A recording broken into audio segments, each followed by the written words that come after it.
all of these people displaced, God gave me a vision, and he said we can do it in 21 days. I'm asking 2,100 people to give $2,100 in the next 21 days. I wanted to spend a moment to give you the state of our church and to let you know where we are after the unfortunate events of Hurricane Beryl that came at us unexpectedly.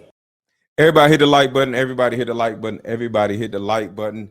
We're about to talk about not only this crooked pastor Keion Henderson, but black churches altogether. So everybody hit the like button and let's get to it. I got a lot to talk about. Drop your shit in the chat. Let me know where you at. Let me see who's in here and let's get it. All of these people displaced, God gave me a vision, and he said we can do it in 21 days. I'm asking 2,100 people to give $2,100 in the next 21 days. I wanted to spend a moment to give you the state of our church and to let you know where we are after the unfortunate events of Hurricane Beryl that came at us unexpectedly. And real quick, to the people in Houston, shout out to Texas. To the people in Houston, I would love to hear from y'all, whether y'all just say it in the chat or y'all come up on the live stream. What do y'all know? Excuse me. What do y'all know about this dude? Do you think this guy, this is Shawnee's husband. Do y'all know of this guy? Is he a crooked pastor or is he now a crooked pastor? Because sometimes, sadly, these dudes, they turn around and fall on hard times and they become crooked, but at some point they were actually good. But what do y'all know about this dude? I need y'all to comment in the comments, comment in the chat. Tell me about this dude. This storm was not created for us. I would not be selfish to just have you pray for us alone. The storm was not created for us. In my opinion, you really had to be a narcissist for that to even just cross your mind. You actually think a storm was created for you, and for you to have to justify that the storm was not created for you, to say the storm was not created for you, that's a little narcissistic. These freaking pastors, because we about to get into it right now. We're not just talking about this dude. We're going to talk about the entire black community and how these stupid, dysfunctional, crooked pastors literally, one, they work for the government, and two, how their number one goal is not to help the community, is to keep the community stuck in poverty. Let's get it. When we got the news, 2 million people at the time of impact had no power. So right here, right here, he don't give a damn about none of these people who literally just went through this storm along with his church.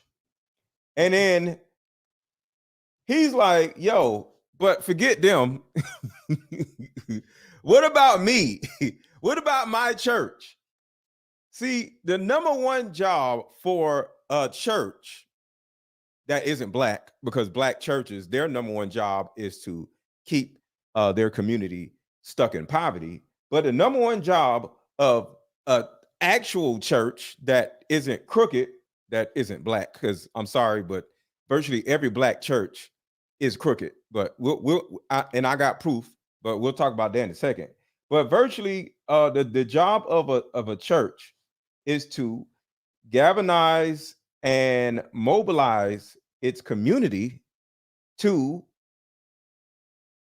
get everybody together to go out and help the community. You mobilize your community to go help people in the community. But all of these crooked pastors, all they literally want to do is to help themselves by keeping everybody broke and in poverty. And if anybody wants smoke or anybody who has something to say about this, I will easily welcome y'all up on the show, because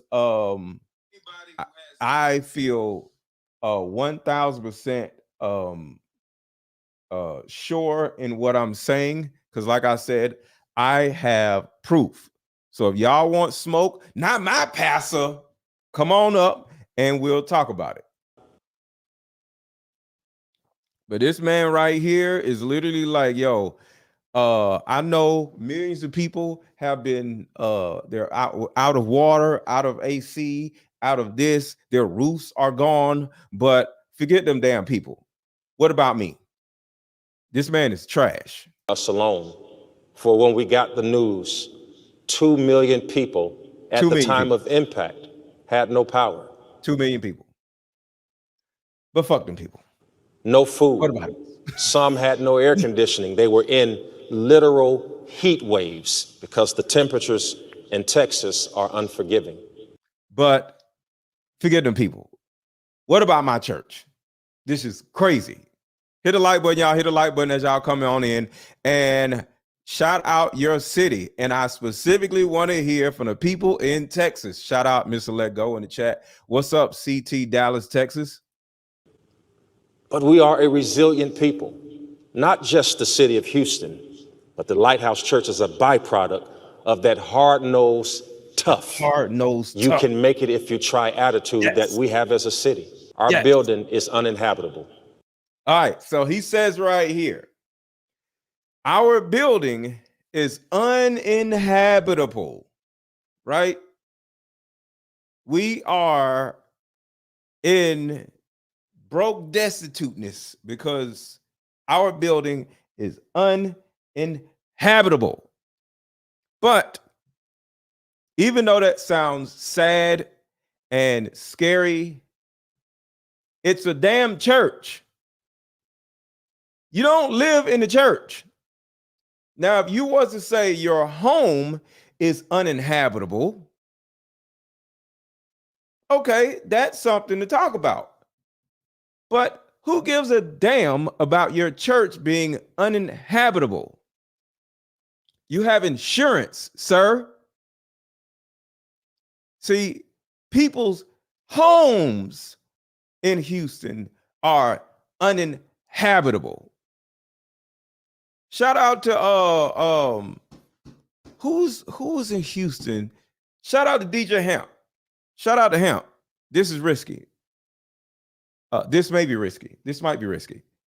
His house was uninhabitable because I remember him talking about it, and he had to go live in a hotel, and you know he has a wife and kids or whatever. So their house, according to what he was saying, was in some type of way uninhabitable. So it has been people that literally have to go live in a hotel for like a certain amount of time until things get better. But your ass is talking about a church being uninhabitable? Uninhabitable? Fuck your church, sir. Respectfully. As of this moment, you can't even walk in it. It's actually emotional. Oh, it's emotional. Oh, it's emotional that he can't walk into his church. But I'm sure you have a mansion that you can walk into. Oh, so sad. The reason why it's emotional is because you could not imagine all we had to go through just to get here.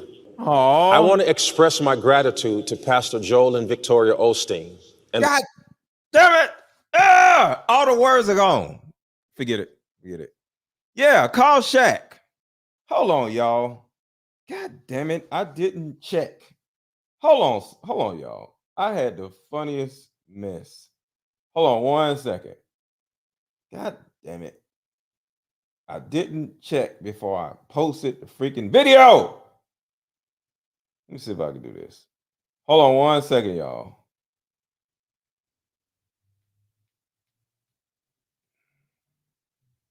Damn it. Too late. All right, whatever. Let me back it up a little bit. The little thing I had across his chest had a lot of jokes on it, and I literally messed the whole thing up, but it's all good. Hold on, wait. His wife gave up $50,000 a month to marry him? Wait, what is this? Teresa, can you elaborate on this, Teresa? Teresa says his wife, Chanel, whatever her name is, she gave up $50,000 a month to marry this man? Wow. Once she married him, she lost alimony. Oh, she's supposed to. I need y'all ladies to understand this, because I want to just say this. Your job as a woman is to give up alimony from another man and go get remarried. So yes, she's supposed to. So shout out to Shawnee O'Neal for giving up her alimony to go get married to somebody, because that's what she's supposed to do. So just for the record, because y'all kind of, where's the original? Right here. The way you worded this, and you may not have meant to word it this way, but the way you worded this, his wife gave up $50,000 a month to marry him. Like it's a bad thing. Like she's supposed to keep another man's alimony versus moving on with her life and marrying somebody and working for your own goddamn money. So if you didn't mean to word it like that, Teresa, cool. But I just want to make a statement. You women do not deserve no goddamn alimony. I wish a woman would try to get some alimony from me. No, you ain't getting shit. Go out and find another damn husband. His wife gave him $50,000 to marry him. Oh, you supposed to. You're a grown-ass damn woman. See, this is the reason why I have so much of a problem with child support, alimony, just the whole family court system altogether. Like, stop giving these damn women all this damn money in alimony. Let me get married and a court tell me I have to give a goddamn woman $50,000 a month in alimony. Lock me up. I'm not paying it. Go put it on my credit. I'm not paying her. I'm not paying her shit. I don't want her ass no more. I'm not having sex with her no more. And I'll pay child support. And it's my choosing on how much child support I pay, because I'm not paying child support to the damn government either. See, all this shit is government shit. The pastors and the alimony. No hell. So I just wanted to let y'all know that all that is some bull crap. Play with me if you want to. Hold on. Somebody said something. Yeah, it's risky. Someone's plight. All right, so let's keep going, y'all. Let's keep going. Hit the like button, hit the like button, hit the like button. To the new people that just came in, hit the like button. Let's get more people in here. Hit the like button. All we had to go through just to get here. I want to express my gratitude to Pastor Joel and Victoria Osteen. And here we go. I wish I wouldn't have messed this video up, but it's all good. People, not just the city of Houston, but the Lighthouse Church is a byproduct of that hard-nosed, tough. You can make it if you try attitude that we. Well, how about you being hard-nosed and tough and go to the insurance company and go work? Drive for Uber or something, Pastor Keion. Stop begging your damn people for $4.4 million, because just for the record, let me back this up. We at 108. Just for the record, all of these people displaced, God gave me a vision, and he said we can do it in 21 days. 21 days. Remember that. 21 days. I'm asking 2,100 people. 2,100 people to give $2,100. $2,100. And remember, he said, God said to do this bullshit. This is the reason why pastors are pieces of shit. I'll say it again. This is the reason why pastors, black pastors, are pieces of shit because they sit here and lie and say, God said to tell y'all to give me some money. No, nigga. In the next 21 days, I wanted to spend a month. That's $4.4 million. I just wanted to say that. Let's get back to 108. Give some damn body $4.4 million. Are you crazy? Now, just for the record, I just want to say this. I want y'all to give me some money. Speaking of that, Cash App is scrolling across the bottom of the screen. $ AARON 1000. So I ask y'all for money. Y'all buy my Deeper Discussions card game so y'all can, have a better dating life. I have products. You can send me a Cash App or a super chat and, put some color behind your words if you want me to read your words. So I and other people on YouTube ask y'all for money. But one thing I never do and will never do is to tell y'all I need 21 people to give me $2,100 in the next 21 days. What kind of shit is that? If y'all want to, if y'all enjoy the content or if y'all enjoy, my shows, I expect, and it's somewhat of a requirement, to contribute to the channel, either via Cash App, via Super Chat, or buy my card game. But I'm not going to tell y'all to give me $2,100 damn dollars. What's up, Radiant Jewels? See, when you require your people, your constituents, or whatever you want to call it, to give you a certain amount of money, now is a problem. Now is a problem. So yes, I want y'all to send me whatever you want. It could be $5, $10, $20, or whatever. Cash App, $AARON 1000. So one facet of this is okay to do. Whether you're at church, whether you're watching a YouTube video, if you want to, you can give whatever the creator is some money. But at the end of the day, $2,100 in a city that just dealt with a hurricane, when they don't have no money to feed themselves, when they don't have no money to rebuild their lives, at a point where nobody in the city really has any money to be given a church, you turn around and require somebody to give you $2,100 damn dollars. So that is the part that I have a problem with. Because the problem with black churches is they don't understand how to be a damn church.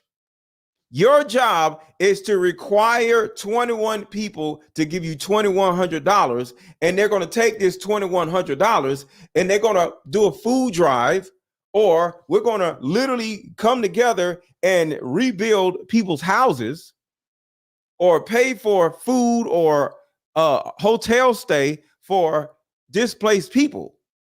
That's what a church is supposed to do. But no, these pieces of shit want their church fixed and not these people's homes fixed. So there's nothing wrong with asking for some money as a church and say, hey, here's a collection plate. Give whatever you can. There's nothing wrong with that. But in a time where other people are having problems and all you can do is care about yourself, is what makes you a piece of shit. Pastor Keion Henderson, you're a piece of shit. You can make it if you try attitude that we have as a city. Our building is uninhabitable. As of this moment, you can't even walk in it. Nobody cares. It's actually emotional. The reason why it's emotional is because you could not imagine all we had to go through just to get here. So right here, he's at a church. He's at a church, y'all. Let's see whose church he's at. I want to express my gratitude to Pastor Joel and Victoria Osteen. He's at Pastor Joel Osteen's church. And I looked him up, Joel Osteen, that is. And this man is worth $50 million. He's worth over $50 million. I'll say it again. He's sitting at Joel Osteen's church because his church is uninhabitable and he's emotional. So he goes over to Pastor Joel Osteen's church, who is presently has a net worth of over $50 million. Does he ask for Joel Osteen's help? No. He asked for Joel Osteen's cameras so he can ask people for help. And does he need the help? No, because he has insurance. And the Lakewood staff for welcoming us with open arms. But not no money. It is a blessing. Why you ask that man to have them money? stand with us, knowing that we will always be there for them as well. Wow. What we're building is a new future, not a building. How about we meet up at a... Real quick. I want to ask you all to support me by buying my Deep Discussions card game. Hey, how about we meet up at a coffee shop and play this fun dating card game? We'll have fun and see if we're compatible all at the same time. Ooh, what's the name of the game? It's called Deeper Discussions. I'm down. Okay, meet you at 6. Fellas, buy this card game. Ladies, buy this card game. Buy about 2 or 3 card games. The main reason why people can't stay together isn't because they don't like each other no more. It's actually because their present family issues come up or their past family issues come up. But when you play Deeper Discussions, you'll be able to understand a person's family issues up front. This game can be played with either 2 people or an entire group. So have fun. Question number 1. Name a time when money was the main factor why a relationship went bad. Deeper Discussions Dating Edition. Again, these cards are good for vetting a potential boyfriend, Candidate. a potential girlfriend, a potential husband, a potential wife. The texture of these cards are so soft and silky, by the way. Like They ain't gonna get really wore out. after durable. A dating card game for introverts who have a hard time asking the much-needed compatibility questions. Deeper Discussions, the card game. And I have some good news. 1, make sure to buy my Deep Discussions card game if you have not already. But my next card game is actually about to come out. I will say in the next couple days. So 1, put a 1 in the chat if you've already bought my Deep Discussions card game. 2, put a 2 in the chat if you have not bought my Deep Discussions card game. Because what I want to do is make sure y'all are on my email list. So when my other card game comes out, y'all are able to get it. Because I'm going to do pre-orders. And the pre-orders is going to be at a huge discount. Because this next card game coming out is going to be for mothers and daughters. So the people that are typing 2 in the chat, make sure to click the link. It's only $28. So all the people that are typing a 2 in the chat saying that you have not bought the card game, make sure to buy this card game. It's only $28. It's only $28. See, the difference between me and Pastor Keion Henderson, he's asking for $2,100. I'm only asking for $28. And you'll actually get a product that you can literally use for the rest of your life, the rest of your dating life. And you can have fun playing a card game with potential dating prospects. So you don't necessarily have to just give me some money and that be just what it is. I'm offering you a product and it's only $28. So let me get 10 people to go in the chat or go under this video, or you may see it floating around here and buy my Deeper Discussions card game. It will be the best $28 that you've ever spent. I promise you, because it's only $28. This way you'll be on an email list and you'll be able to get a discount on my next card game that'll be out in the next 5 days. I would buy it with a companion. Well, CT Dallas, the key to buying this card game is not just for people who are in a relationship. It's not just for people who are single. You can play this with family members also, because this card game right here is able to show other people and show you what type of childhood trauma that you have unresolved. See, I'm all about childhood trauma. So playing this game, you'll easily be able to get an understanding that the other person may or may not have unresolved childhood trauma issues. So you can play this game with anybody, with your kids, with a dating prospect, or with the person that you're actually with. And you can play this game and say, is this chick worth me marrying? Or you can say, should I marry this dude? Because a lot of you women spend a lot of time second guessing your thoughts, your decisions. Well, allow me to help you make a better decision for your own dating life. So yeah, whether you're single, whether you're in a relationship, or whether you're or whatever, buy my Deep Discussions card game. Let me get 10 people right now, all the people who said 2 in the chat, hit the link, buy the card game. Let's get back to it.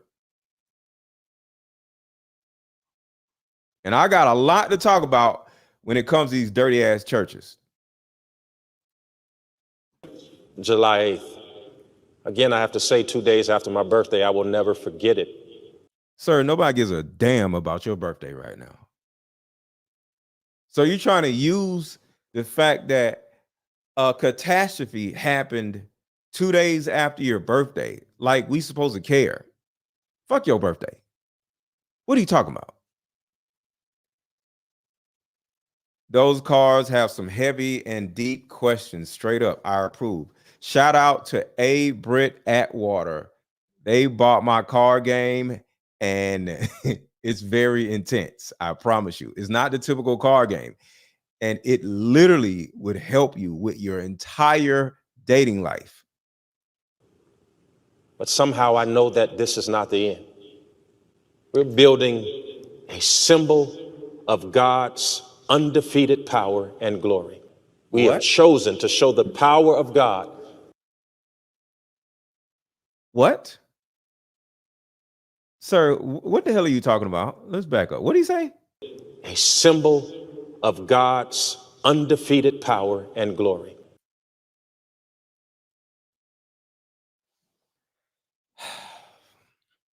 Let's stop right here and talk about why I say all these niggas are crooked and they're trash.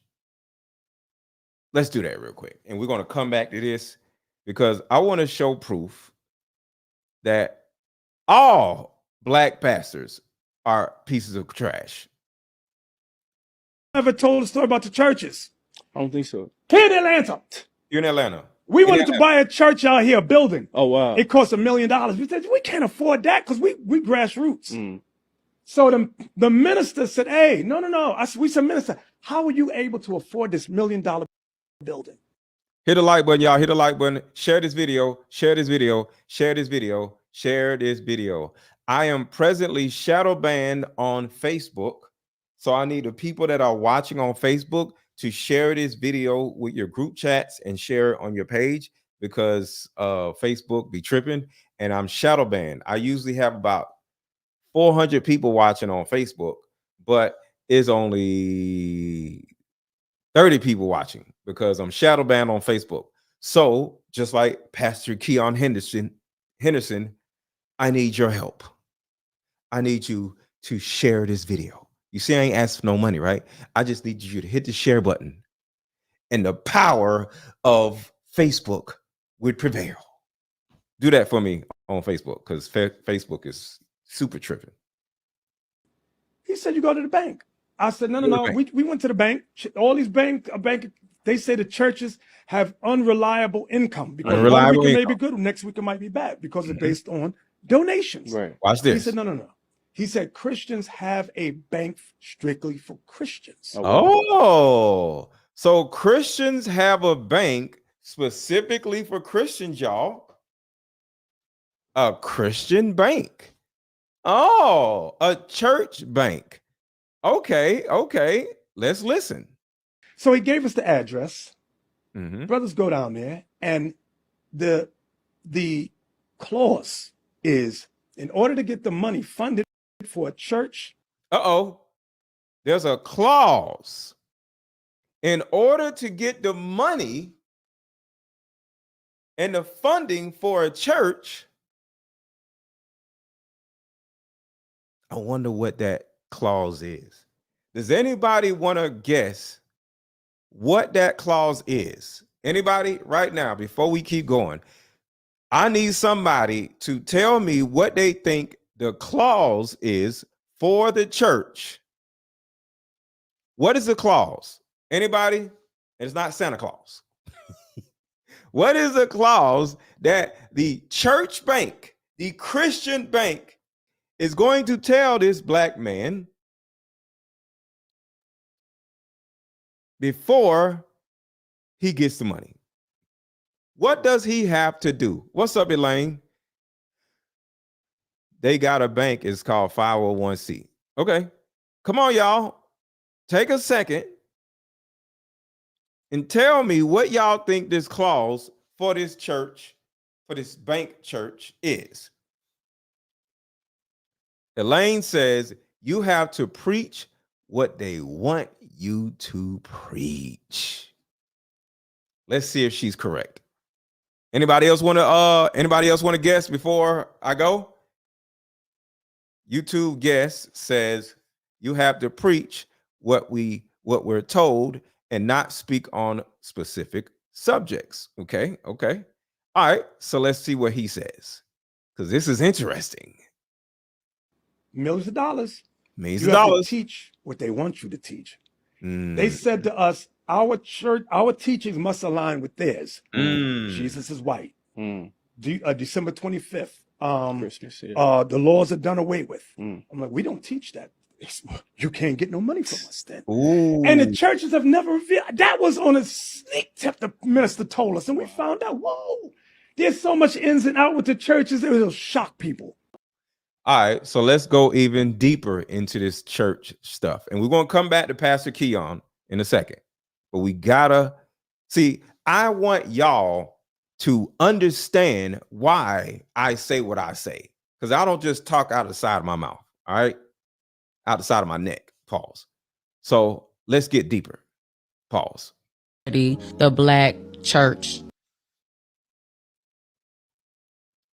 Here we go.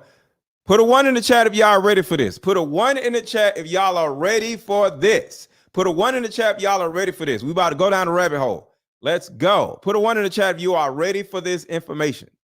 A huge majority, the black church fault why we are where we are. Now, with that being said, the black church got us to a certain point in history. The unity, True. the civil rights movement, the slain, church leaders that actually led to basically what we have now. But it seemed like at one point, it just all stopped. The moment that the government allowed churches to become nonprofits and then 503Cs allowed it to be a business to put money in the preacher's pocket, he had no more responsibility for uplifting the community. I'm uplifting my pockets and my paycheck. In my opinion, that's what happened.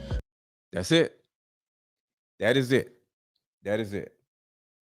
See, the black church is actually a psyop.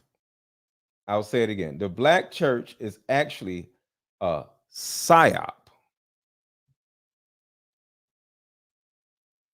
And what this inherently means is, just like with the movie Snowfall, the series Snowfall. Put a 1 in the chat if y'all remember the series from Snowfall. I'm put all this together. Some of y'all heard this before, but put a 1 in the chat if y'all remember the show or if y'all watched the show Snowfall. Put a 1 in the chat if y'all seen the show Snowfall. Snowfall was based on a true story.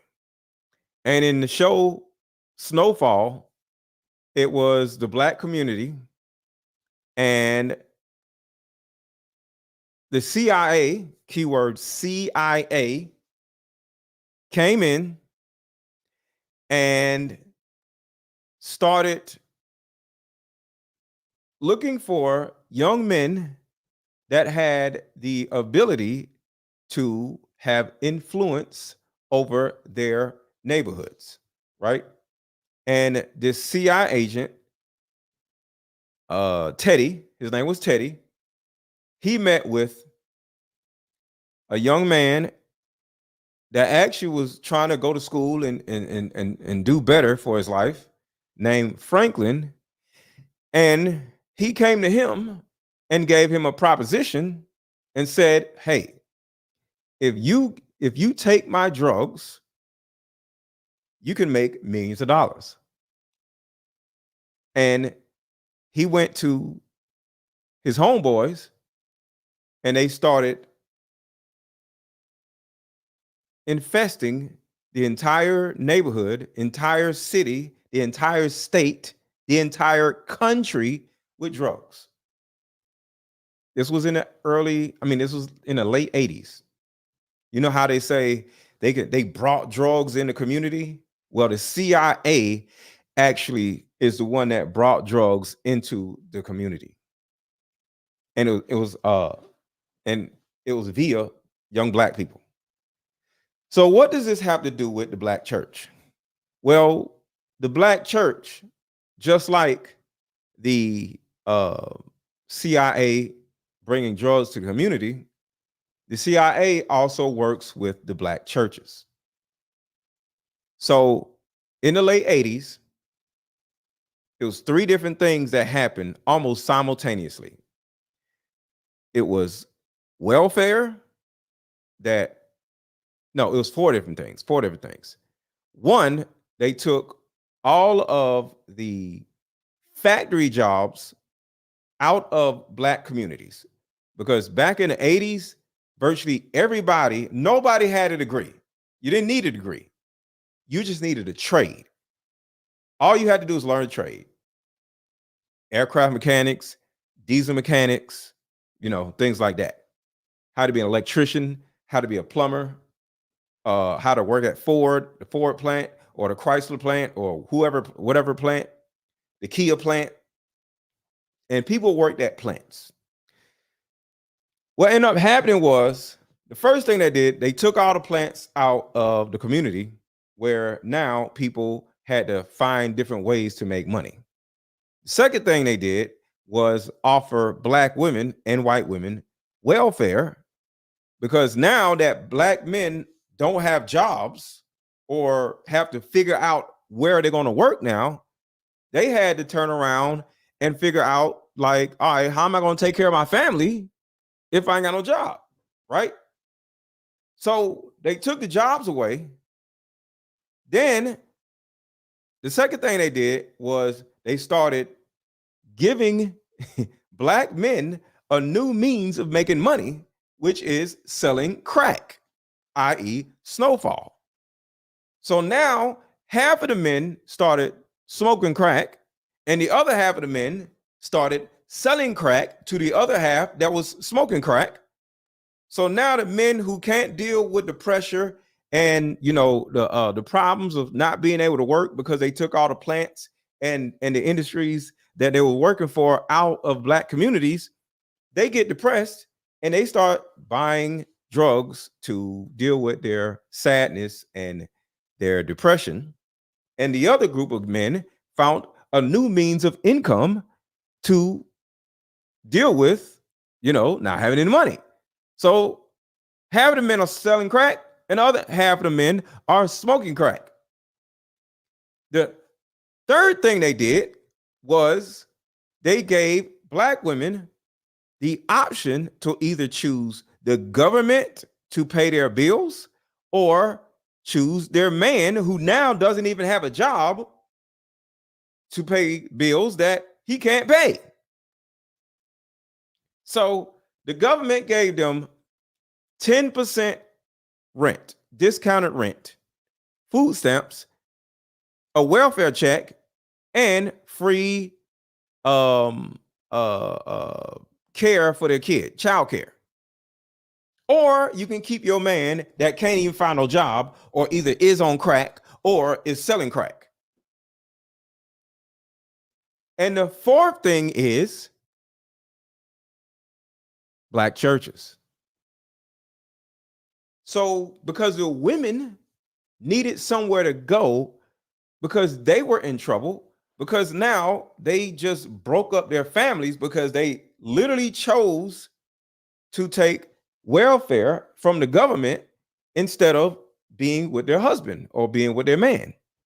And you got to understand, their husband, their man was going through something themselves. So they kind of like left the house or left the household to try to find means of money or means of coping with not having any money. So the men leave and they can't come back because now women are like, whoa, whoa, whoa, whoa, whoa, whoa, whoa, whoa. Nope, you can't come back. What do you mean? This is the government's house now. The government is my husband and not you. So you stay out, keep selling your drugs, keep smoking your crack, get out. So those are the four things. And I would add public schools, but that's a totally different conversation. But those are the four pillars of ruining Black people.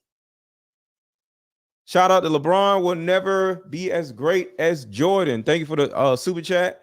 The Black church to me is a daytime lodge, Elks Club, fraternity, LGBT haven, and meeting spot, a place for entertainment, not true worship. I'm cool with that. Nothing wrong with that. There's nothing wrong with that. As long as you don't take it too seriously and start giving them crooks all of your damn money. So Darkroom Media says, are these unwed mothers who kicked their baby daddy out that didn't have a job, or married women kicking their husband out? No, they're well, back in the 80s, people actually were married. They were families, but like I said, when things took a drastic change, because like I said, when you sit back and just look at, you have a job, right? You go to work every day. You got your lunch pail. I'm off to work. You love your wife. You love your kids, and everything's good, right? And all of a sudden, they have massive layoffs, and then more massive layoffs. See, I was able to get a taste of what massive layoffs felt like in 2008, when not the same thing happened, but put a 1 in the chat if you remember what happened in 2008. Put a 1 in the chat if you remember what happened in 2008. It wasn't as bad as the 80s, but I had a taste of what actually happened. There were no freaking jobs. In 2008, I actually moved to another part of Georgia. It was near the Fort Benning, Georgia, because I was told by my uncle, and it was true, that there wasn't really a recession or massive layoffs down there because you can work for Fort Benning, Georgia, Fort Benning in particular. So I went down there and started working because there was literally no jobs in Atlanta. So I had an understanding of how it felt to literally just lose your job, and then there's no other jobs to replace it. And you're like, and there was no Uber, there's no nothing. And you're like, yo, how am I going to pay my bills? We weren't entrepreneurs or nothing. Everybody had a job. So I was able to understand what kind of what it felt like. You know what I mean? So imagine you have a husband, or you're a man, you have a wife and kids, and all of a sudden you ain't got no job and there are no jobs. Well, I moved almost to another state to circumvent that. But if I had a wife and kids, I probably would have left them or something. I would have, I gotta go find some money, So I probably would have moved over here or worked and drove back and forth. I would have did something. But as a man, I gotta go get some money, right? So, when I say left my wife and kids, I don't mean just up and leave. I mean leave the house and drive way on the other side of town or to another city or whatever to find, opportunities for money if my city is just falling apart. So I can understand how women got this opportunity from the government and said, hey, instead of having a man in the house, you can get discounted rent. Because when I was little, my mother's rent was $35. It was 10% off. Her rent was $400 plus utilities. But now the government is paying my mom's utilities, and all we have to pay as a household is $35 a month. And you getting a check, and you getting food stamps. And my mom had free daycare or whatever. So it was a pretty good package for a woman to say, oh yeah, I'm taking this. And you know, you can't have no man in the house, because they actually had inspectors that would come to your house and see if there was any men's clothing in the closet. Literally. So they would have inspectors to make sure there ain't no man in the damn house. So back in the day, things were extremely difficult. But after we got out of that, or tried to get out of that, the group of people that had us staying in poverty once the economy got better was Black churches. So the Black church in particular kept us in poverty after the crack epidemic. And you know, Detroit, as an example, losing the Ford plant and all this other stuff. Once we got over all of that turmoil, the church is where all the women were going to in order to seek asylum and, you know, help, just emotional help, to deal with, you know, no longer having a man.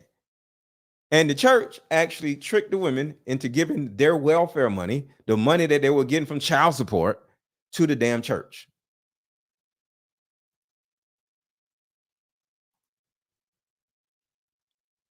How did the church keep people in poverty? Oh, that's what we're talking about it right here. A huge majority, the Black church fault why we are where we are. Now, hit the like button, y'all. Hit the like button, hit the like button, hit the like button, hit the like button. Everybody hit the like button and share this video. Share this video. Share this video. There are some people watching that did not hit the like button. Share this video. and with that being said, the Black church got us to a certain point in history. The unity, True. the civil rights movement, the slain, you know, church leaders that actually led to basically what we have now. But it's, And I'll even say this. Do y'all know the Black church was part of the whole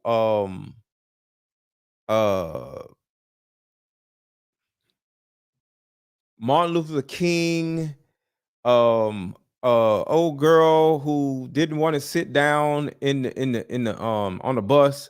What is that that lady that didn't want to sit down in the bus, y'all? What's her name? I can't remember.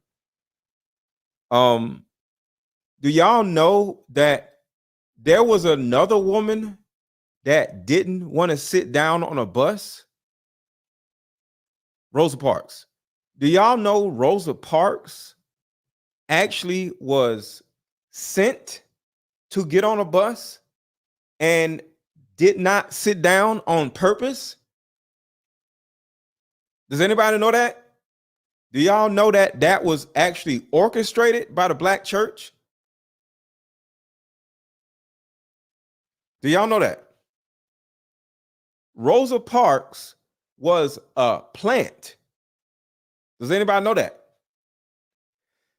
Do y'all know that your beloved Martin Luther King was also a plant? Do y'all know that Martin Luther King, and I'm not getting off the subject, we're staying in the church, because you got to remember, Martin Luther King was a pastor. Y'all remember that, right? Reverend Martin Luther King, or he was a reverend or pastor or whatever. And he was a dirty pastor. He was sleeping with women. He was cheating on his wife. But that's not even the point. But the reason why I'm bringing up Martin Luther King is because the church, the Black church, the crooked Black church, sent Rosa Parks to act a fool on a bus, and they were going to organize this boycott regardless of what Rosa Parks did. And the boycott was a good thing. But altogether, as Martin Luther King rose in influence, he started working for the white people. And then his disgusting, terrible "I have a dream" speech, when he said, I want to integrate black people with white people, and black girls and black boys go to school together. At that particular time, we was making great money and living our lives separate from white America. The black church, being led by Martin Luther King, is literally the reason why black people fell in poverty. What's up, the fifth house? Martin Luther King ruined black people, not helped black people. He ruined black people. Martin Luther King was a bitch. He was the one that told black people not to fight, just march. He was the one who told black people to let's work with white people instead of having our own shit. That is the reason why black people have no identity, because we mixed our identity with white people. Do y'all know that? Martin Luther King was part of the PSYOP from the government. Martin Luther King worked for the government via the church, via the CIA. Because like I said, all large black churches work for the government. They work for the CIA. So all y'all Martin Luther King, I have a dream people, that man was trash. He was part of the decimation of black people. We had our own back then. Because I want y'all to think about this. And I want you to think about, when has this ever happened before this? Black people being united with other black people and having their own communities had power. Remember, I brought up Rosa Parks. How powerful was the bus boycott? How powerful was the boycott? It literally shut the bus system down. Name another time, since we didn't segregate ourselves from white people anymore, name another time that you've ever heard of black people boycotting anything and it shut something down. I need y'all to tell me in the chat that either one, you haven't seen it since that bus boycott, or two, tell me a time that you've seen another boycott that shut down a company and black people only did it. I'll wait.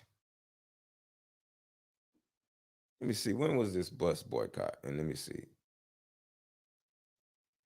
What year was the Rosa Parks bus boycott? According to NAACP, in 1955, Parks rejected a bus driver's order to leave a row of 4 seats in the colored section once the white section had filled up and moved to the back of the bus. Her defiance sparked a successful boycott of buses in Montgomery a few days later. I'm waiting. Somebody in the chat, tell me another time where black people boycotted something and they shut down the entire industry and it changed and gave black people whatever it was that they were boycotting for. Name another time that black people had that much power. I'm waiting. Comment in the chat. I'm waiting. I'm waiting. Name another time in history after that bus boycott where we was able to do that shit again. I'm waiting. Elaine says, haven't seen it. Leticia says, never, because the weave, hair, and Chinese food are worth more than our dignity. Facts. What about Black Wall Street? They had power and burned it down. Well, that's what I'm saying. We had Black Wall Street. I understand they burnt it down, but I'm saying we had Black Wall Street. And we had money. We had our own shit. To a certain degree, via the Black Panthers, we had our own army. That was the only time that we had our own, to a certain degree, army. Because black people don't have their own military. The Black Panthers was our military. Of course, we didn't have planes and fighter planes and shit, fighter jets, but we had our own military.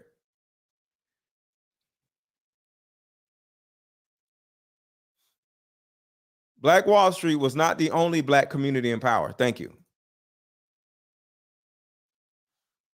Let's see. What year was Black Wall Street bombed? 1921.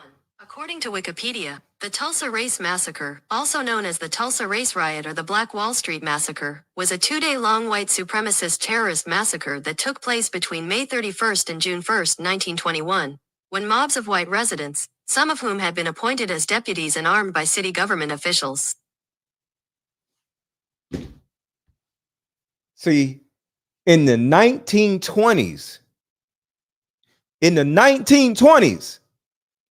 we had our own money, and to a certain degree, we had our own military. We had our own means of making money. We were running numbers. We had gambling houses. We had money. We had power. We had somewhat of a military. We had protection. We had an economy. We had a black economy. That's the reason why they bombed it, because they was just like, damn, these black people have their own economy. And then in 1950, see, you got to think about the black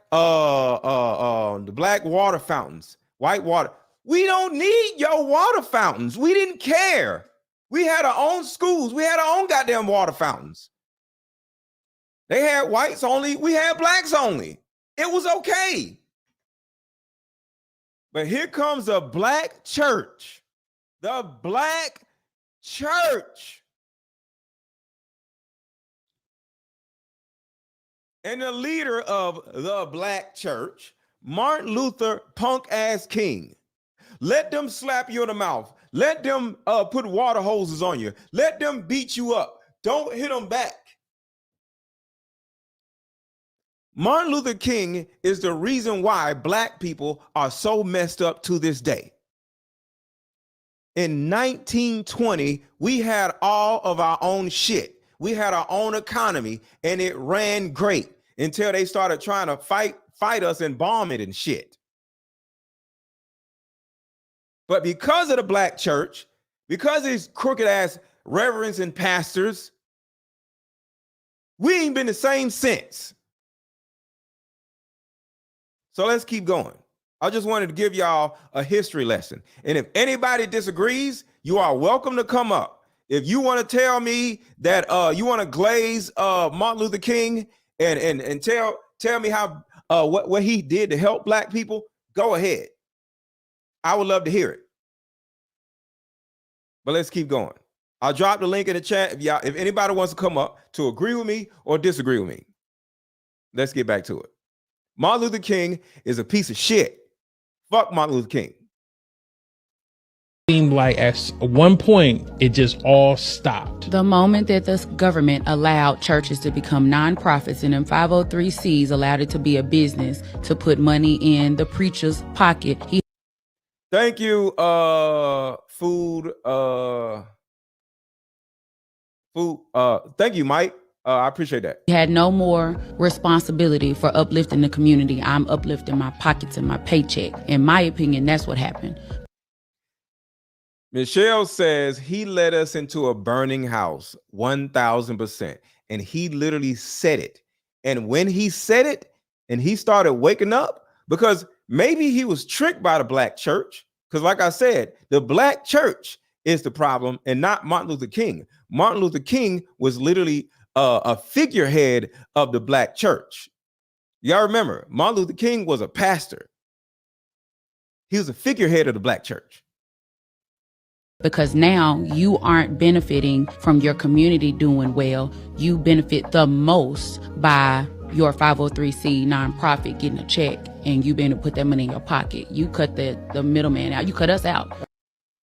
I told a story about the churches. Remember this? I don't think so. Here in Atlanta, we wanted to buy a church out here, a building. Oh, wow. It cost $1 million. We said, we can't afford that because we grassroots. Mm. So the minister said, hey, no. We said, minister, how are you able to afford this $1 million building? He said, you go to the bank. I said, no. We went to the bank. All these bank, they say the churches have unreliable income because 1 week it may be good, next week it might be bad because it's based on donations. Right. He said, no. He said, Christians have a bank strictly for Christians. Oh, wow. So he gave us the address. Brothers go down there, and the clause is, in order to get the money funded for a church, millions of dollars, you have to teach what they want you to teach. They said to us, our teachings must align with theirs. Jesus is white. December 25th. Christmas, yeah. The laws are done away with. I'm like, we don't teach that. So let's keep going. About your way. Right. You know, my grandfather was a pastor. And I remember, and this is in the South, Commonwealth of Virginia. I know what his life was all about. It wasn't about any money. You know what I mean? I witnessed it. But then fast forward as an adult, to Ashley's point, it's very hard to decipher who's who. Because you see the Bentleys, and then there's a lot of prosperity preaching, which again, I'm not upset about that. Absolutely. I feel like we all should be prosperous. Right. But what happens is there's an energy that I feel when I'm sitting in that congregation that it doesn't sit well with me more often than not when I've been in most of these buildings. Sometimes it makes me feel like, how does it affect people's faith, like their actual walk? Some people literally believe that if their pastor or minister is prosperous and they're connected to those blessings as well. So they're giving of themselves, they're tithing to the church because they feel like they are connected to the ultimate outcome of the whole building. And if my pastor is successful, my pastor is blessed, I'm connected to his blessings. Faith that outworks his dead. So here I have my church's yearly operating budget by department. And so now she's about to show you the inner workings of the financial side of the church. But before we do that, let's hit you with this commercial. How about we meet up at a coffee shop and play this fun dating card game? We'll have fun and see if we're compatible all at the same time. Ooh, what's the name of the game? It's called Deeper Discussions. I'm down.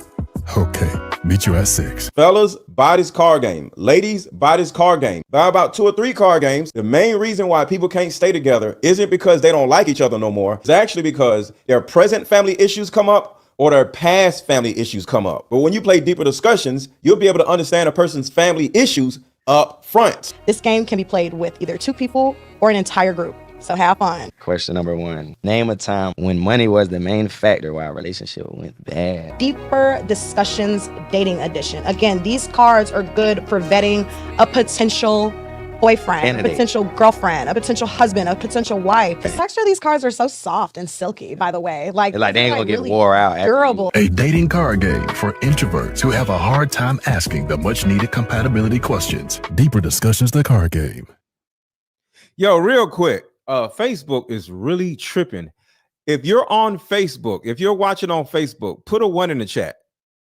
I want to make sure because Facebook is really messing up. If you're on Facebook right now, put a 1 in the chat if you're watching from Facebook. Facebook is tripping, man. They keep messing up my signal on Facebook. All right, so let's keep going. This is my first time ever seeing this. They sent this in the mail, and I just so happened to open it. And I thought it was really interesting because I knew churches made a lot of money, but I didn't know like how much money churches made.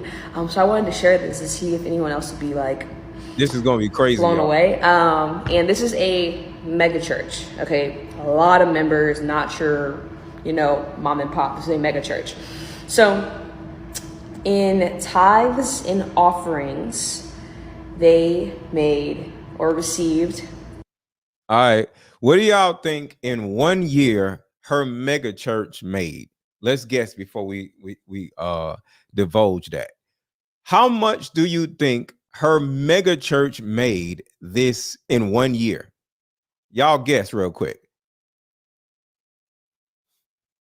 Guess how much the mega church made in 1 year. And I'm going to play a little bit more of this Keion Henderson stuff, and then we're going to come back. I want to give y'all time to guess. Give me a number. How much do you think a mega church, any mega church, makes in 1 year? And I'm going to come back to this video. We're going to play this Keion Henderson stuff, and we're going to come back, and I'm going to tell y'all what she said.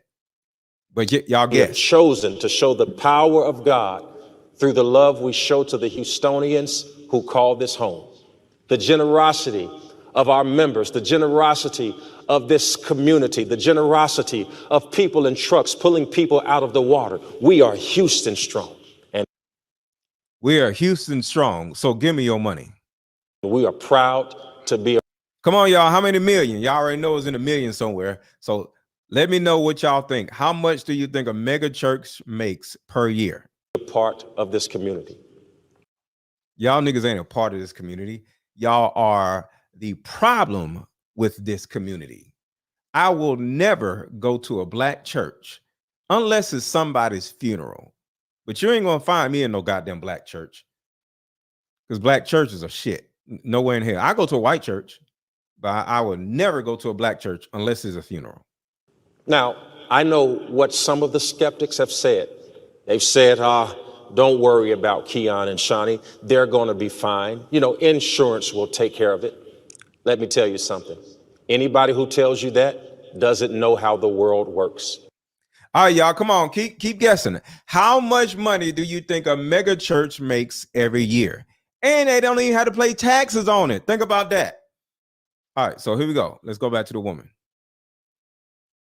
$20,914,523. $20 million per year, y'all. $20 million. Let's see who was correct. All right, so Just Blaze says 7 million. Master of Swag says 75 to 100 million. Tabitha said 100 million. Stephanie said 5 million. Fifth House says 100 million, above 100 million. Too much, 123 million. Elaine. So it's 20 million. And that's just from what they receive in worship, like when you're in service. Matthew 25 contributions, which I'm not gonna lie, I'm not exactly sure what exactly that is, but in Matthew 25 contributions, oh, it's more. They received $1,035,000. In bookstore sales, $108,000. And overall, and for the building fund, which is so they just built a new building. Ah, y'all hear that right? A building fund. The insurance job is to give you a depreciated value on the assets that you have. And we are in the process now of fighting to get all we can for the people of our community, Okay. If you were actually fighting for the people in your community, you wouldn't be arguing with the insurance company. You would be mobilizing your people that are, at your church and doing food drives and getting people to go out and help the people that have damaged houses and paying for people's hotel stays or whatever until their houses are rebuilt. Not this shit is sad. Our church, those of you who sit in your living rooms and you loaned me your spirits, thank you for using your hard-earned time and resources to call me your online pastor. Some of you I've never met. Online pastor. I'm your online pastor. That shit is sad. Fund, they received $708,000. In total revenue, that is $22,765,523. Seems as if they have a weekly tithes and offerings budget. About every week, they're receiving about $437,799.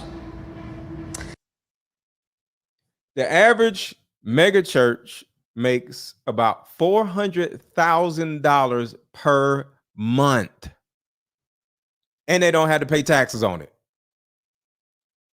Are y'all able to see how and why black churches work for the government? Do you think the government is actually going to allow a business to make $20 million per year and don't tax them? So this is not even as big a church as Joel Osteen's church, which is also. Oh, that's where your boy is right here. He's in. Feel like I know you in my heart. And because you've helped us to get here, I'm going to call on you to help us to get there. I need you to help us in rebuilding. No, we were getting ready to do this in October anyway, and those of so y'all was already getting ready to build. So you're using this catastrophe that happened in Houston as an excuse. So you want to come out as a victim of a storm. Oh, okay. It's all making sense now. It's making sense now. You all who've watched me, you've heard me say that it was time for us to expand our sanctuary. Sanctuary. The black church is not a sanctuary. It is a money pit. It is a black hole. I'll say it again. The black church is not a sanctuary. It is a black hole. I told our church that we were going to start over. And yet again, I believe God said, Keion, your nigga, God ain't tell you shit. Shut up, you crook. I can only imagine how much they're receiving, but this is crazy to me. Let me know what y'all think.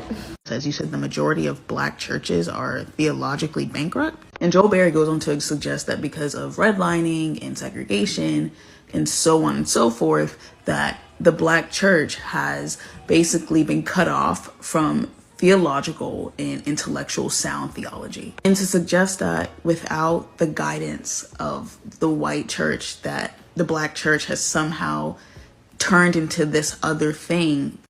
Remember the guy, what he said right here. Remember what she just said, right?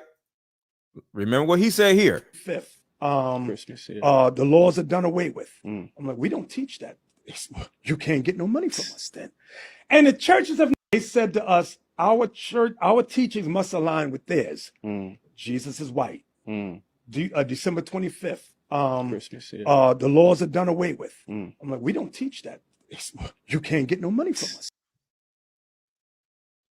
Just Blaze says, wow, shouldn't the church be a good steward with the money already collected?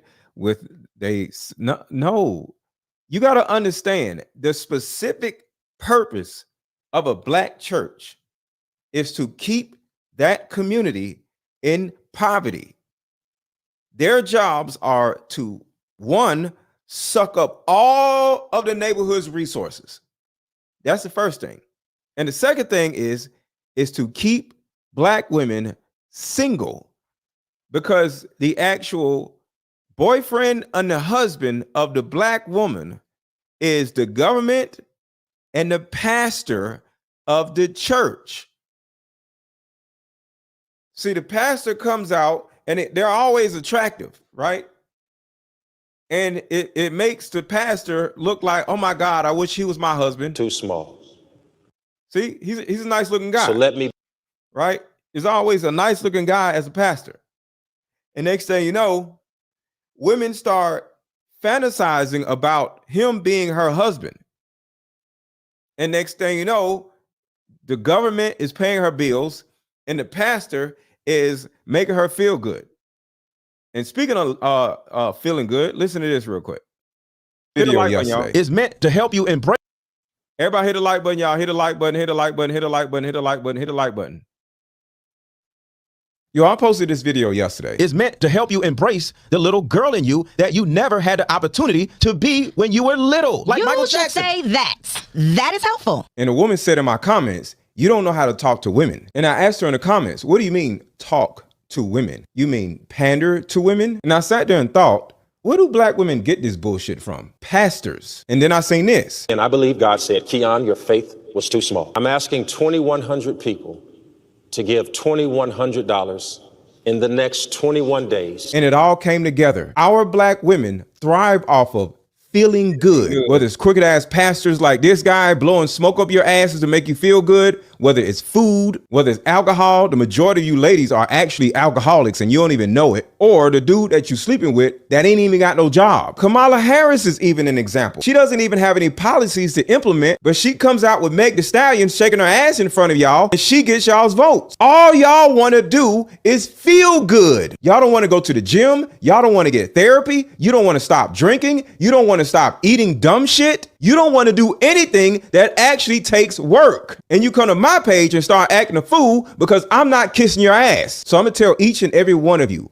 I'm not pandering to you. Over here, I teach discipline. Over here, I teach structure. And if you don't believe in structure or discipline, I need you. I'm just saying. See, the reason why I don't have 1 million followers, 1 million subscribers, or 1 million or whatever is specifically because I'm against this stupid cornball red pill shit. I'm against black women being fat and overweight. I'm against the majority of what goes on in black society. I'm actually against. And guess what? You dudes don't like it when I talk shit about red pill shit, because it makes y'all feel good when these cornballs run around talking shit about women and whining about women all day. That makes y'all feel good. And the same thing with you women. Y'all listen to these pastors and these damn dudes like Derrick Jackson on social media because they make y'all feel good. So the men feel good with the little cornball red pill dudes, and the women feel good with pastors and these Derrick Jackson-like people. But you come over here, you're going to learn some shit. And sadly, black people don't care about learning anything. All most of y'all want to do is feel good. So to the people here watching, I appreciate y'all because y'all are actually here for some real shit and not just to feel good. Because I ain't here to make nobody feel good unless there's a chick in my bed.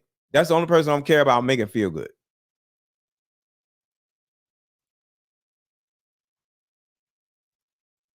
Has made their.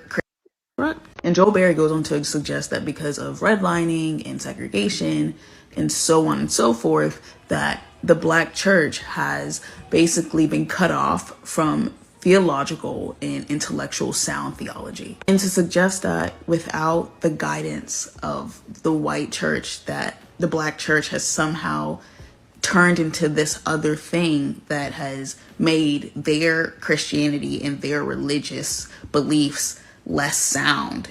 I think this is one of the clear remnants of slavery. The black church formed in America largely under the strict supervision of white Christians. They picked specific enslaved men to be preachers to enslaved Africans, and used these black preachers to reinforce systems of oppression and to elicit obedience from the enslaved. Comparisons of black churches and white churches, what's being left out of that conversation is how black folks have oriented themselves to Christianity in America historically. For European Americans, this religion was used for imperialism, colonialism, and white supremacy. For enslaved Africans and their descendants, this name was used for liberation from oppression and divine love. And this is hit the like button, y'all. Hit the like button. Some of y'all have not hit the like button. Hit the like button, please. Hit the like button and share this video. why I think that while black folks and white folks are calling on the same name, they're not remotely tapping into the same energy. Notice what churches are turning into. Churches are turning to they're not teaching the word no more. They just want to get together and sing and say the same thing over and over. He's coming, he's coming, he's coming, he's coming, he's coming, he's coming, he's coming, he's coming. Yes, he is, yes, he is. He's coming, he's coming, he's coming, he's coming. Even if you're not well versed in his religious teachings, T.D. Jakes is likely a name you recognize. While his church initially propelled him into the media limelight, various other incidents have ensured his ongoing presence there. Some of these occurrences have been unexpectedly surprising, like the recent news involving his son. According to Dallas police reports, Jermaine Donald Jakes, the son of T.D. He looks gay right there, don't he? Jakes, the influential Dallas megachurch pastor, renowned for his views on homosexuality, was apprehended in a sting operation targeting gay activity at Keith Park some time ago. The younger Jakes... See, the thing about it is, actually, I'm going to show y'all something real quick. I'm going to play this, but I want to show y'all something. Jakes faced charges of indecent exposure, allegedly exposing himself in front of two undercover Vice detectives. In the middle of chaos, because after a while, anytime you know too much, you stop living your best self. Senior CPL Janice Cruther, a DPD spokeswoman, confirmed that the detectives involved were both male. According to the arrest affidavit, the detectives were responding to citizen complaints about suspicious activity when they observed Jermaine Jakes and several other unidentified males parking their vehicles in the lot east of the park. Subsequently, the detectives followed Jakes into the wooded area where he approached them with his genitals exposed through his unzipped pants. As detailed in the affidavit, Jakes maintained eye contact with one of the detectives while engaging in this behavior for several seconds. Despite the presence of pedestrians... So here's something I want to add to this whole conversation, and then we're going to go back to Crooked Pastor Keion, because I don't want to get too far, but all of this stuff is connected. Like, as you can see, the majority of pastors are either gay or gay. And then why? It's because they're part of the agenda to push the gay stuff on everybody else. Like I said, every black church is working for the government. So in order to keep black people in poverty and to make black people gay, they funnel it through the church. But I want to show y'all this because this is something that I talked about before also. Watch this. Attorney General, I learned that the California Department of Corrections, which was a client of mine. Now she's sitting talking to a dude with a vagina. Keep that in mind. I didn't get to choose my clients. Right, a client of the Attorney General. A client of the Attorney General. All right, so that's a dude. Of the Office of Attorney General. That they were standing in the way of surgery. For prisoners. For prisoners. And there was a specific case. And when I learned about the case, I worked behind the scenes to not only make sure that that transgender woman got the services she was deserving. She got the services she was deserving. Who deserves to cut their dick off? I want y'all to just think about this. She said this person got the services that they was deserving. I've never said, yo, I deserve to get my penis cut off. How are you deserving of that? Deserving? So it wasn't only about that case.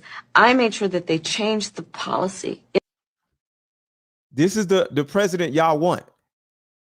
She is trying to change the policy.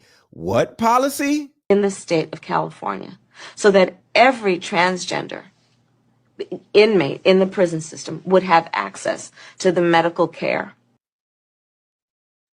Cut their dicks off.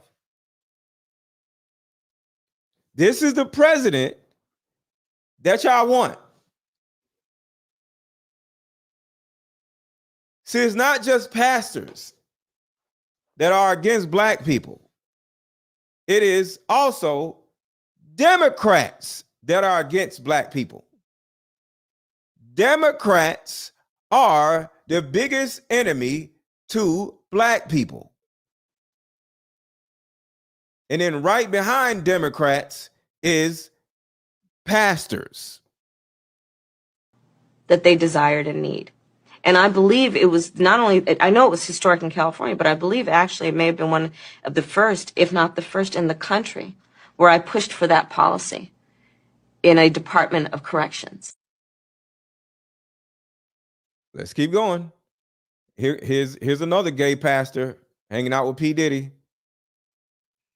Presence there. Some of these occurrences have been unexpectedly surprising, like the recent news involving his son. According to Dallas police reports, Jermaine Donald Jakes, the son of T.D. Jakes, the influential Dallas megachurch pastor, renowned for his views on homosexuality, was apprehended in a sting operation targeting gay activity at Keith Park some time ago. The younger Jakes faced charges of indecent exposure, allegedly exposing himself in front of 2 undercover Vice detectives. In the middle of chaos, because after a while, anytime you know too much, you stop living your best self. Senior CPL Janice Cruther, a DPD spokeswoman, confirmed that the detectives involved were both male. According to the arrest affidavit, the detectives were responding to citizen complaints about suspicious activity when they observed Jermaine Jakes and several other unidentified males parking their vehicles in the lot east of the park. Subsequently, the detectives followed Jakes into the wooded area where he approached them with his genitals exposed through his unzipped pants. As detailed in the affidavit, Jakes maintained eye contact with one of the detectives while engaging in this behavior for several seconds. Despite the presence of pedestrians and joggers on a nearby trail,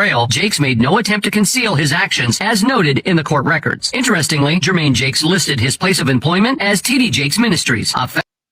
T.D. Jakes Ministries is where he not only works, but where he learned to be gay.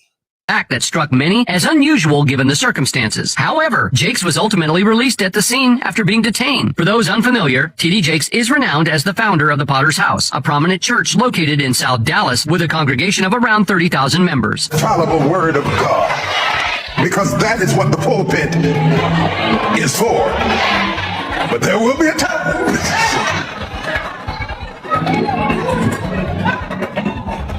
so you can stop dragging people and arguing with people. The irony of this situation is glaring. The preacher has been an outspoken critic of same-gender marriage, even drawing criticism from HIV/AIDS activists for what they perceive as his contribution to the stigma surrounding homosexuality and substance use. Yet here we have his own son caught in a compromising situation involving same-gender relations. T.D. Jakes himself has made his stance clear, stating, following these events, Jermaine Jakes' attorney, Faye Johnson, released a statement acknowledging awareness of the allegations and asserting that an investigation was underway. However, due to an ongoing government investigation, no further comments were provided at the time. The situation doesn't end there. The preacher may soon find himself facing SA allegations in court. One of his former mentees, Manasseh Jordan, revealed in a recent video that individuals who claim to be victims of the alleged misconduct by the preacher are preparing to take legal action against him. This corroborates earlier claims of misconduct against Jakes. Manasseh Jordan, a former mentee of Bishop T.D. Jakes, has stepped forward alleging that the prominent Dallas pastor groomed him. He recently disclosed that additional victims have emerged, indicating a troubling pattern of misconduct. The relationship between Jordan and Jakes is not entirely the black church, y'all. The black church. I'm never going to tell nobody what to do or what not to do, but I'm not voting for Kamala Harris because she's a piece of trash. And I'm definitely never setting foot in a black church unless somebody died. Sealed, as evidenced by a circulating photo showing Diddy resting his head on the shoulders of the influential pastor. It seems that Jordan has managed to break free from what he perceives as the hold of his former mentor, and he is now using his platform to advocate for other victims. In a video posted on December 30th, Jordan discussed the new victims who have recently come $100 million. So why aren't next? Saved them, not only as victims of grooming, as he had described in previous videos, but also as victims of SA by the same individual who groomed him. According to Manasseh Jordan, they're going to be pressing charges. It's one thing to openly oppose certain groups like the alphabet community, but when your own son becomes entangled in what you condemn, it takes things to another level. And when you're accused of the very behaviors you speak against, that's a whole different story, wouldn't you say? Especially when legal action might be on the horizon. Here's the real reason churches aren't taxed. In the United States, churches are exempt from federal taxation. Because of this, televangelist Kenneth Copeland hasn't had to give the IRS a single penny of his $300 million. So why aren't they taxed like businesses? That decision comes down to the separation of church and state. In 1970, the Supreme Court ruled on the case of Walls versus Tax Commission of the City of New York, stating that exempting churches from taxes creates only a minimal and remote involvement between church and state. This decision was also intended to protect the freedom of exercising religion, and the court stated, the power to tax involves the power to destroy. So, churches and religious organizations are treated like charities and other nonprofits, many of which do community work to help the poor and generally aid in their surrounding population. Then the year 2000 come, George Bush hits us with the what? Faith-based initiative.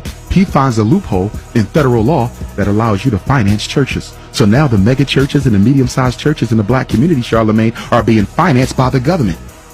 You think it's a coincidence, Envy, that you don't see no major churches involved in the miseducation movement? No major churches involved in the mass incarceration movement? No major churches involved in police genocide? No major churches involved in poverty? Where is the black church when it comes to black people issues? They're missing in action because they're being paid by the government to stay out of the struggle. And that's why it's called faith-based initiative. Your pastor is the new FBI agent. Wow. FBI agent. Wow. FBI agent. Wow. They don't care about black folks. They ain't about to come in for Mega this church shit, don't care about black folks. That's what you said. My problem with black religion is threefold. You take three things from black people that we can't afford to waste Money. and can't never get back. Number one is money. You take too much resources. Time. Every black church should have three institutions. You should have a school for our kids, a bank to invest in our people, and you should have a community garden to feed our people good food. Facts. Every church should have those three. If you are bringing in at least $250,000 a year in tithes and you ain't got a school, a bank, and a garden, you a goddamn fraud. I don't care who you are. Remember what I said, 250K. If you less than 250K, you should still be doing something. But I'm not gonna hold you to the same standard. But if you $250,000 that you can depend on annually, you should have some institutions for the people. So number one, they take too much money. Number two, Joe, they take too much of our time. You don't get your time back. You can make that money back. You can't make your time back. Bible study, Sunday service, Sunday morning service, Sunday night service. God's gonna come. Show me a religion or a religious organization that believes in free thought and liberation of consciousness. Every religion is a mind control institution. It's not attached to spirituality. That's why I didn't. Facts. Putting down so you can build what I put in your heart. Increase the size of our sanctuary by 2. I want to double the size. But people's houses have been destroyed. You literally said 2 million people in Houston alone are without food, water, AC, and you know how hot Houston is. And all you care about is getting your people to give your ass some money, not to rebuild the church, but to rebuild into a bigger church so you can get more customers. You're a piece of shit. And I will tell you that in person if I ever see your punk ass. Of it so that no one who has an opportunity to get in is turned away because we don't have a seat. We can't wait on the.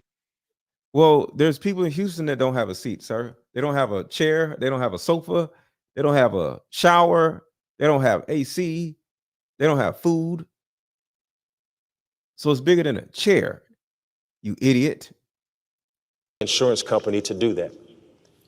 I need you from around the world. If I've ever preached a message that has touched your spirit, if I've ever spoken into, if I ever teached a message, if you don't shut your dumb ass up,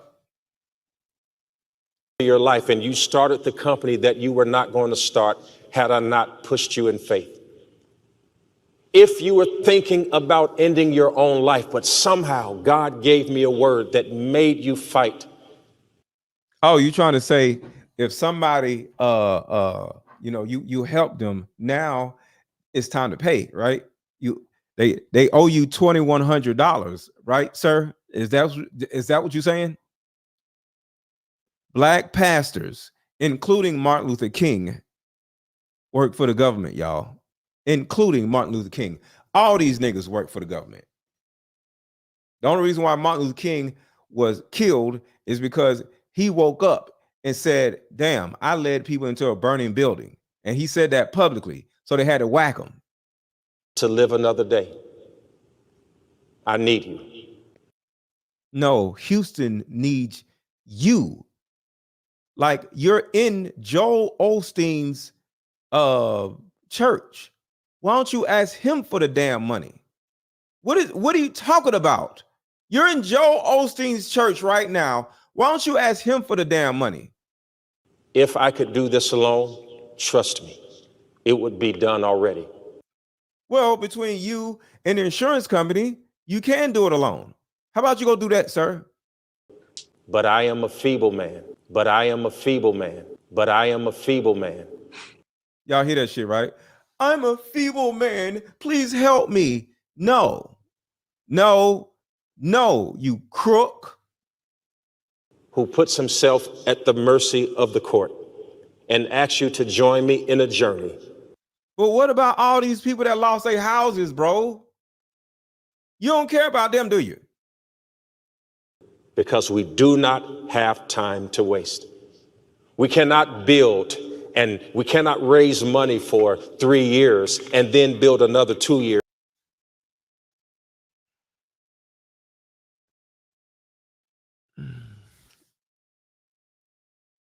I would love to slap the shit out of Pastor Keion Henderson. I would just love to slap the shit out of him. I would love to slap the shit out of him. Because we talk about the gang members, the gangsters, the people. He does more damage to black people than the gangsters and the thugs and the gang members.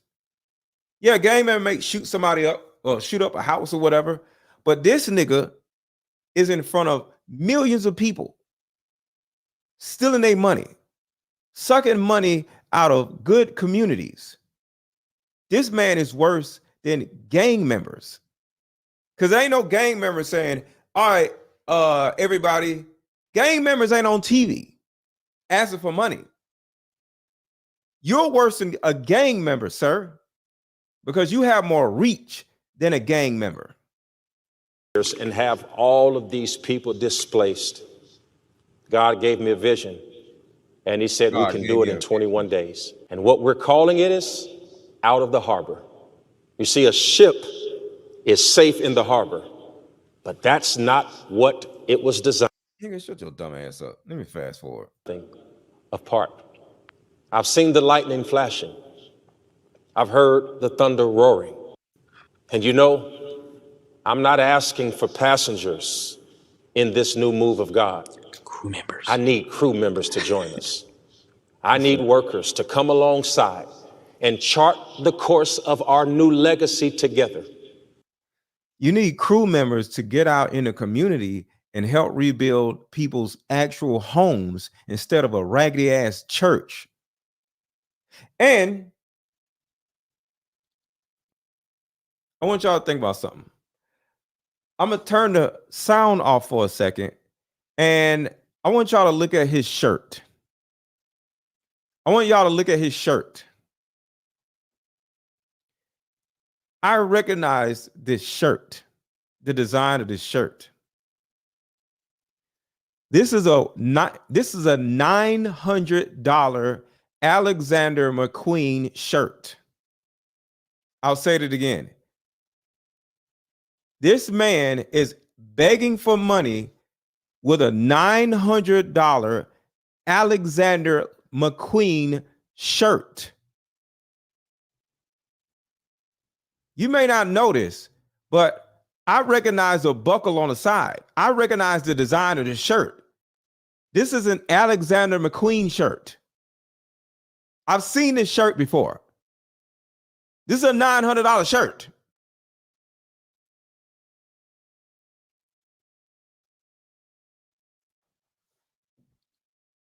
Next month. I've seen this shirt before. I've seen this shirt before. This is an Alexander McQueen shirt. I shop at Saks. I've seen this shirt. not next year, but now. It would be easy to retreat and recreate the same space that we had. This man is saying, I'm feeble and I need your help with an Alexander McQueen shirt on. Sir, you are an idiot. But we are far too bold for that. Yeah, far you are. too fearless to accept yesterday. We will enter into uncharted waters, searching for God's glory. And we can achieve greatness together, but we can do nothing apart. I've seen the lightning flashing. I've heard the thunder roaring. I've even felt sin breakers dashing, trying to conquer my soul. But I hear the small, still voice of God saying, fight on. And he promised to never leave us alone.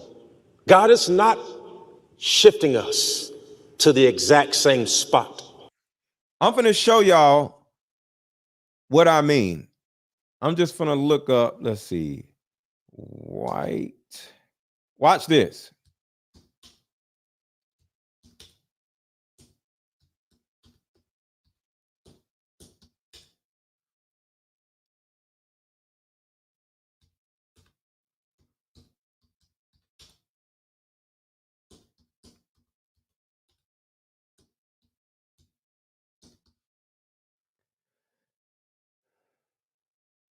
Watch this, y'all.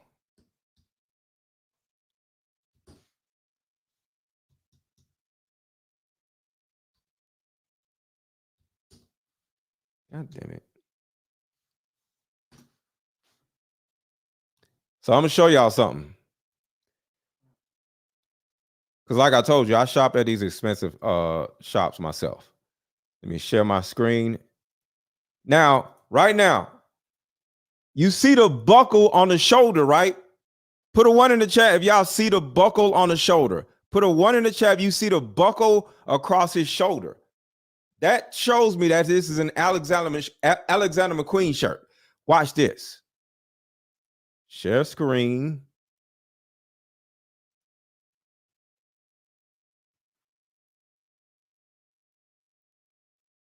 Here's a buckle.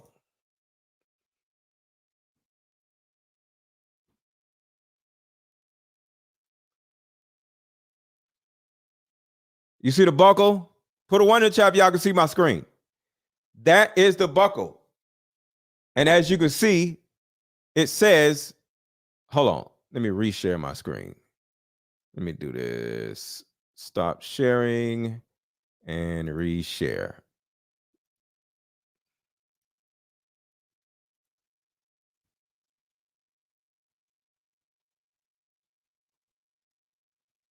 That is the Alexander McQueen shirt that this idiot has on. And if you can look, can y'all see how much this shirt costs right here? Tell me how much this shirt costs, because I want to make sure y'all can see my screen. Put a number of how much this shirt costs if y'all can see. That man has a 900. Can y'all see the price of the shirt? It says not exactly $920.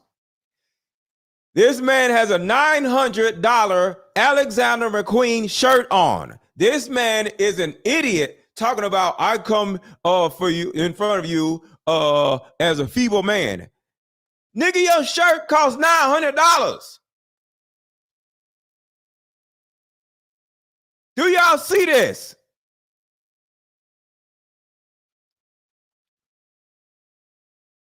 Pastor Keion Henderson is a bumbling idiot.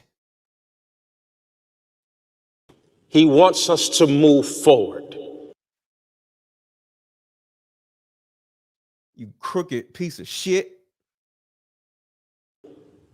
And you know, I'm not asking for passengers. I've seen these shirts plenty of times when I go to Saks. Plenty of times.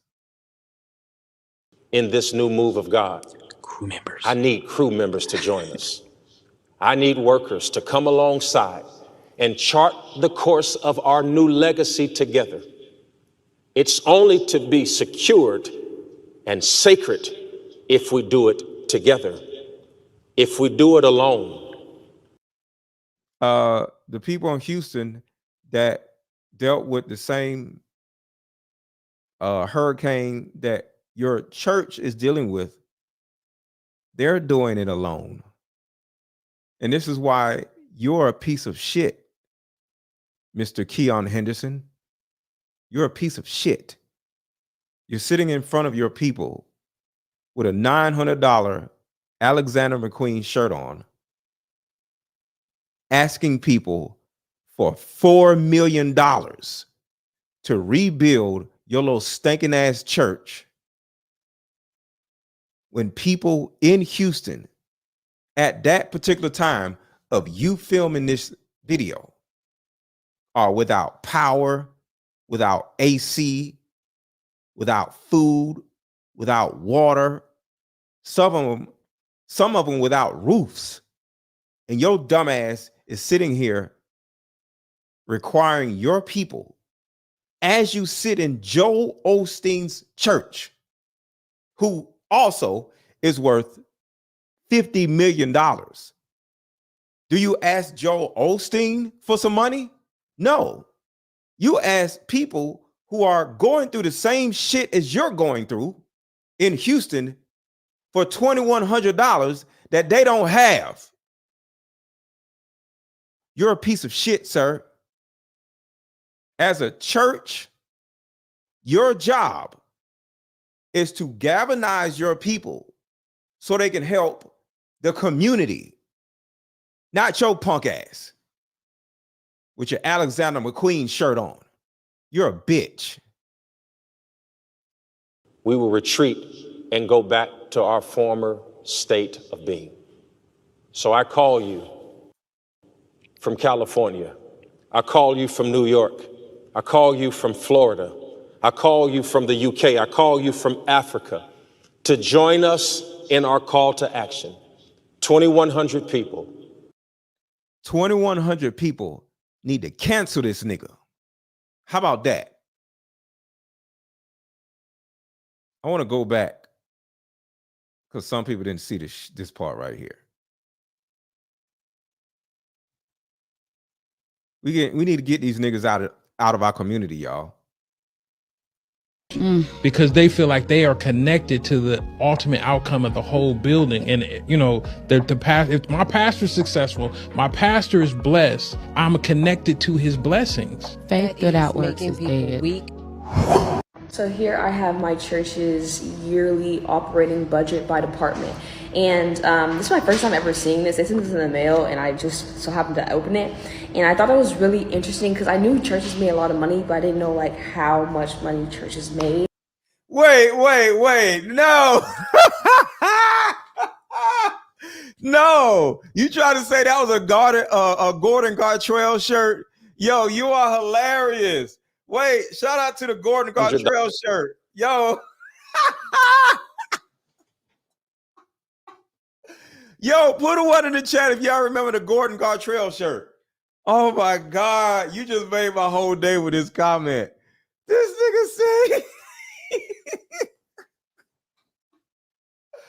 this is the Gordon Gartrell shirt. I'm dying laughing. Oh my God. Yo, y'all are hilarious. Y'all are freaking. Because it did have a thing on the damn shoulder, y'all. Oh my God. Oh my God. Shout out to LeBron will never be as great as Jordan. I'm viewing this on my phone. You both look similar to each other. Well, I don't have a Gordon Gartrell shirt on, so I'm just saying. So yeah, maybe we might look similar, but hey, I don't have a $2,000 Alexander, a $900 Alexander McQueen shirt on. And y'all ain't gave me no $2,100. So if I look like Keion Henderson, wait, okay. Do I favor Keion Henderson? Yes or no? Hold on, let me do a still. I'm trying to stop laughing. Do I favor Keion Henderson? Let me I was trying to stop laughing like.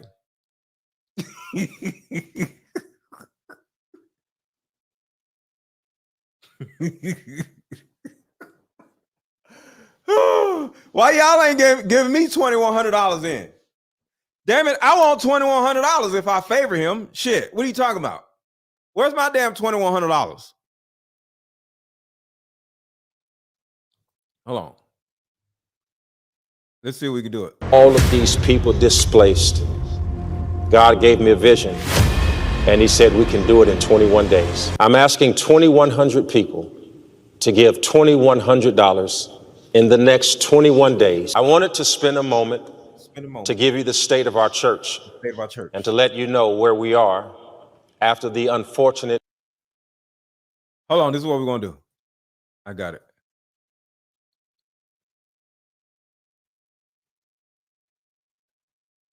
What are we doing? All right, here we go. $100 in the next 21 days. I wanted to spend a moment.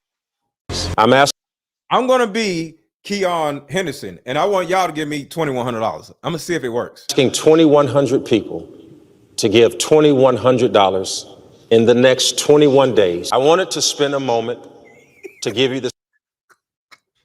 Let's see if it works. Somebody going to send me a $2,100 cash app? Let's go.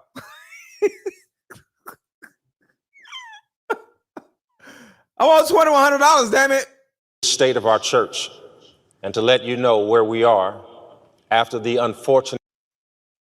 I want to tell you all the state of my microphone stand.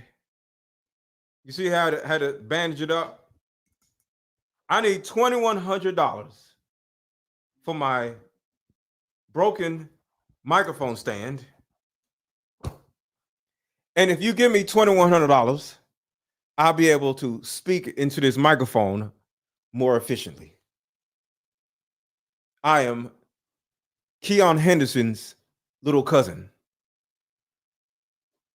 Where's my $2,100? Events of Hurricane Beryl that came at us unexpectedly. Shut your dumb ass up. All right, y'all. See, look, y'all. Look at my dad. Look. I need $2,100, y'all. Look, it's messing up. Can I get $1,200? $1,200. How about that? Shit. Help me get a new microphone stand. I need $2,100 from 2,100 people. Yo, man. Stop going to black churches, y'all. If you want to go to a church, go to a white church. And the reason why it makes sense to go to a white church is because white churches aren't stealing they're not stealing black people's money like white churches are. I mean, black churches are. So at least go to a church that's stealing white people's money instead of black people's money. You know what I'm saying? Because a white church isn't keeping the black community in poverty. The black church is. So go to a white church.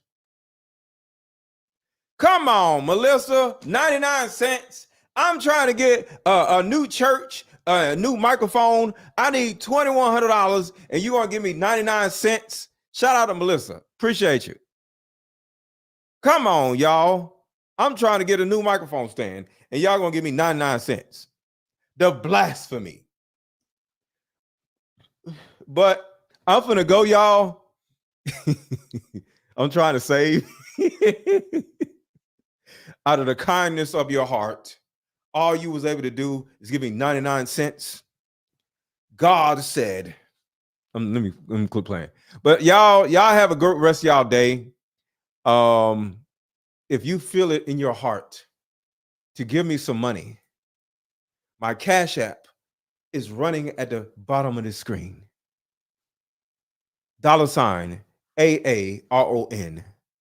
1000. Help me rebuild my raggedy ass microphone stand that I got to hold together with some tape. Because my shirt is not $900. So because of that, give me $2,100. But I'm out of here, y'all. Y'all had a good rest of y'all day. The pastor preaches heavily from the book of Numbers, followed by the book of Price. Dollar bills, y'all. But I'm out of here, y'all. I got a whole bunch of stuff to do. And hopefully y'all enjoyed this show. 1, share this video. 2, hit the like button. And 3, stop going to black churches. They're pieces of shit. Y'all, talk to y'all later. How about we meet up at a coffee shop and play this fun dating card game? We'll have fun and see if we're compatible all at the same time. Ooh, what's the name of the game? It's called Deeper Discussions. I'm down.